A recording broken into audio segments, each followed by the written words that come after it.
Christmas! Happy Hallows Eve, my public! Today I have a topic most deserving of the year's scariest day. And what could be more scary than an essay that's 2 months after the anniversary, so now I'm pretending it's a Halloween special. Isn't that so spooky? Remember a video by me centered on FNaF fan games? Oh no? Oh no you don't? Oh no, no one watched it? Ah, that's fine, I'm not bitter. I really am not bitter, I'm just extending the bit to puff up this thing's runtime. Anyway, the gist was FNaF's main series has sadly dropped the gameplay style that once made it unique, instead pivoting to, shall we say, greener pastures. Look, I'm sorry, but you have the chutzpah to say indie horror games are all walking sims and your solution is dollar store Bendy in the ink machine with a cut rate portal gun? But I also showcased a number of fan games keeping the flame alive. One of these was the Joy of Creation story mode, which, while not aging gracefully, is a very solid FNaF-like. That game got a partial remake this August, and it is everything. It solves every problem I mentioned in that video, and I'm sure my emails to the lead dev had a lot to do with that. Okay, maybe not, but whatever, man. This demo was made for me. It was made for me! But why do I think it's such a triumph? Well, because it builds on what made previous TJOC entries so good and takes it to the max. And the only way I can do it justice is to show y'all how far we've come. Stick with me, it's gonna get janky.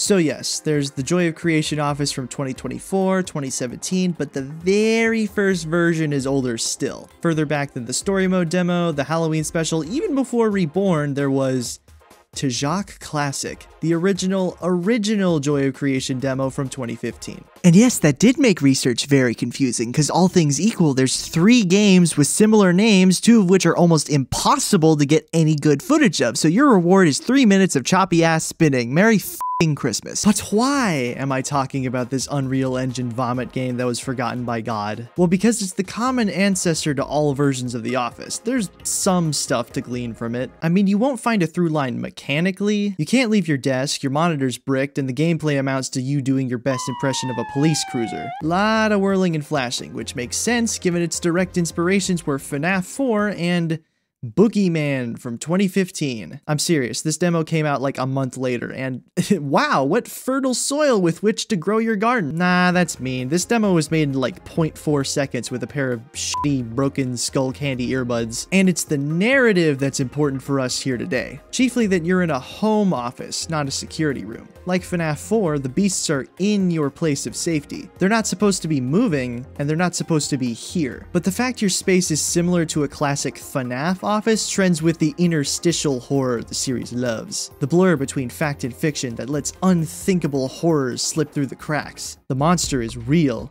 and it followed you back home. Which is funny in retrospect, since according to this demo's phone call, all of this is real and your character just has actual killer robots stuffed under their foosball table. So maybe it's accidental, but you can see how it lends to the Wes Craven's new nightmare theme that future games employ, where you play as the creator of FNaF along with his fake LeBron James Space Jam family. At least Scott's fake family are better actors though. But no more! I've talked so much about this game, I've already run out of footage for it. Let's press on to a Patreon announcement. Yeah!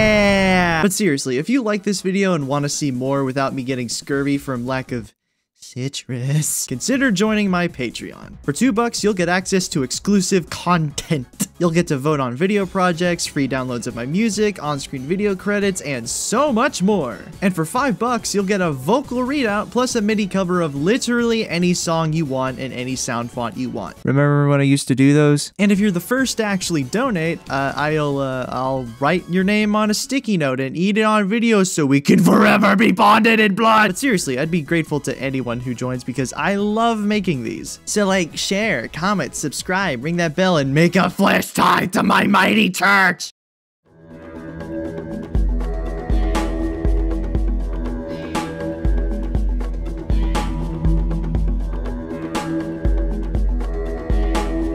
Now we move on to story mode, which thankfully ditched the slender-inspired workings of TJOC Reborn in favor of multi-night, a style that dares to ask the question, one gameplay loop, nah, here's 5. I've talked plenty about this game already, but now I can expand on parts that I missed. Its strength is ranged. You get the quality of a whole FNaF-like from one night. if you plan it properly. And that's my union-mandated foreshadowing bit. If this game was just the attic, it'd be one of the best in indie horror. But even weaker stages like the bedroom and living room stand on their own. From the former, we see DNA from Classic with the head on a swivel and robots bashing through the doors. But now in addition to that, you have to manage the wacky meter. Weighing the danger of them versus keeping your sanity with the lamp is key to this night's flow. But it makes sense you play as a toddler, because this shit is baby mode. Yeah, it's too easy, and it has that FNaF 2 problem where the dominant strategy has you looking at one screen and missing out on visuals. Still, it's fun, and at least it ain't the basement. Cause listen, man, Markiplier gaslit the whole internet. Basement's your usual walk and click indie horror fare with puzzles and set pieces, though it is one of the better ones. But God, there's this one puzzle where you bring doodads to a furnace, and I failed so many times, and it's all your fault, Mark. You're supposed to throw this little top hat in the furnace, but you can't because there's a ghoul in the way. So you walk up these steps, go back down, and he'll be gone so you can move on. But you can beat it by gently inching to the oven and putting the hat in the door. This is how Mark beat it. That's how I assumed you were supposed to beat it. So I spent 2 hours dying to this fat mouth before I dug it up and learned it was a bug. Huzzah. Why does this matter? Well, because believe me, this is not story mode's biggest oversight.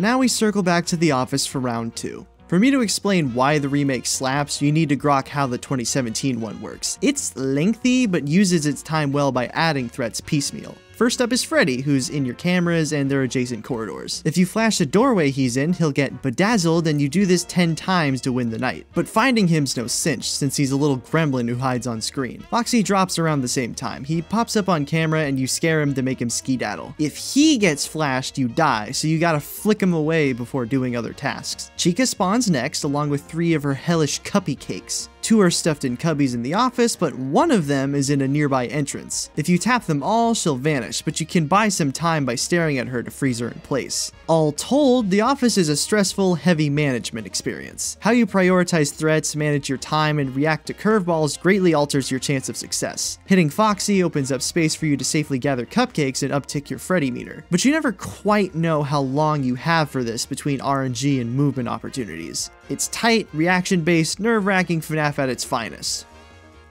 Or at least it could have been, because there's one big-eared caveat to this perfect utopia I've described for you. That's how the office is supposed to work. Now let me explain how Boiny completely ruins it.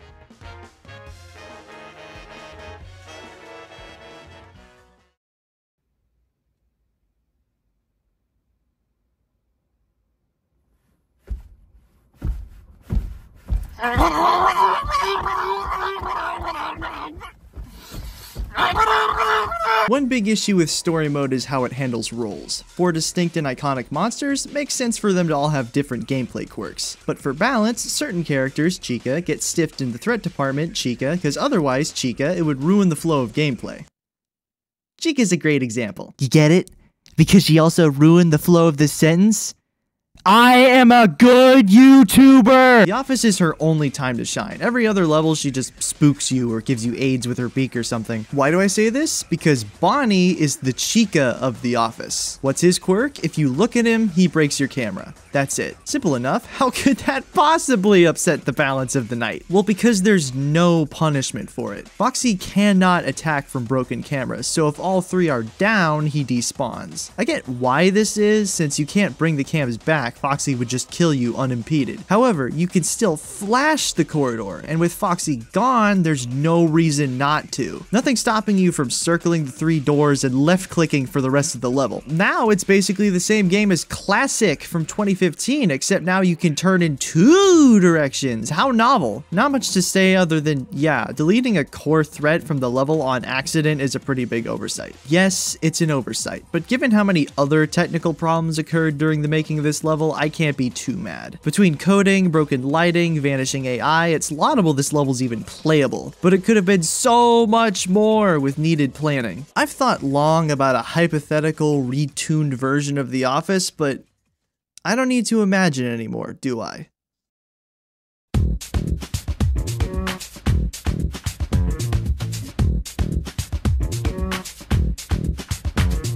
Okay, time for the good stuff. The past is dead. The future is now. I love the Office remake. It's everything I want from a FNaF-like and everything I wanted from story mode. It deftly and creatively solves the problems with the original while enhancing the terror. So, let's talk about it. Past the Disco Elysium ass opening, what's the first major change? Well, now you move like Continental Drift, a deal slower than story mode and especially Reborn. But the level's built around this. Your room is small enough that your speed isn't arduous while still making you rush. Controls are simple, everything's bound to left and right click. Way less faff than story mode, which had exiting set to space for some reason. Point is, it's snappy, buttery, sexy. Even tasks like sifting drawers have a nice flow to them once learned. The animation helps with this. Coco's Beans did a really good job capturing Nixon's very punchy style. For FNaF likes, there needs to be an instant tactile feedback to your inputs. And the oomph these animations have serve that niche well. Between the sound effects and Corey Wilder's dialogue, you won't need to ask yourself,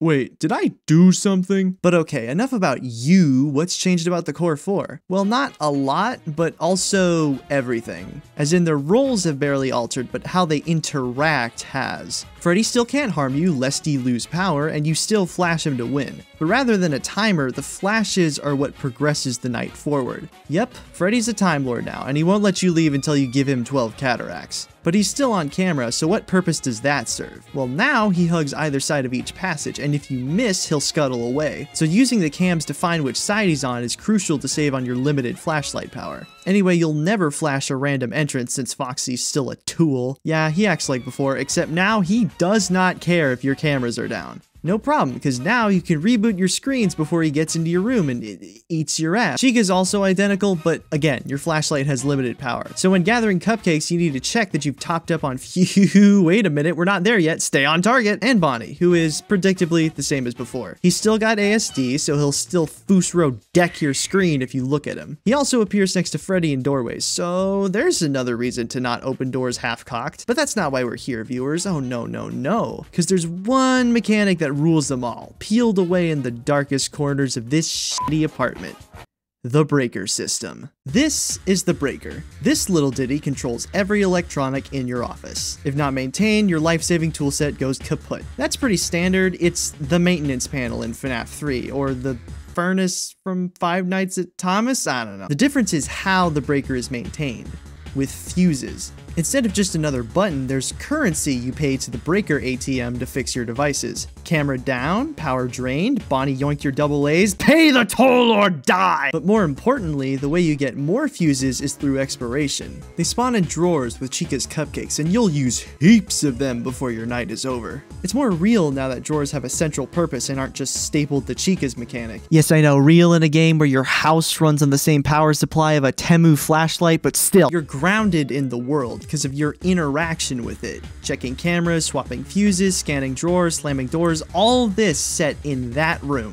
Alone, fatigued, and beset on all sides by demons. You'll always have something to do, and you'll always think, what's first? Look for Freddy and Foxy on cams, but not too long because they degrade. Save your flashes for Freddy and Chica, but get careless and Foxy will kill you quick. Do you refill the mains now, or do you risk it all to nab Freddy? All of these questions, all at once, all the time, builds tension. And even getting the fuses adds to this, because you can't just chuck them in a rucksack. You can only carry one fuse and replace them one at a time. You bring your flashlight and a fuse to the breaker to recharge it. Now this was a controversial design choice on release. Many stated they'd rather slowly charge the flashlight at the breaker or switch its fuse as you collect them. I kinda get it. The former is how I assumed the flashlight worked at first. But for simplicity, the placement of the breaker is a safe space and a stressor. It's your lifeline, but you'll constantly be going there to repair systems, flashlight included. And besides, you do have an inventory, it's just not in your hand.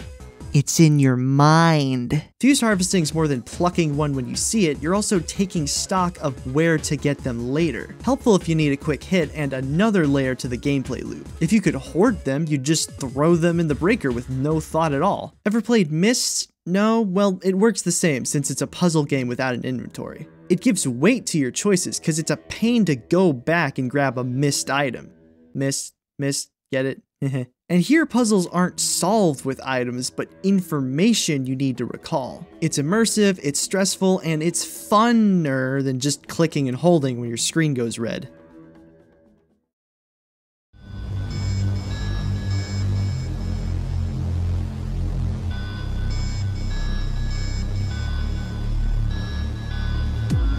All in all, the cogs mesh together loads better than before. Even when the old office wasn't bugging, it amounted to, go deal with Foxy, then go do your chores, wink wink, nudge nudge.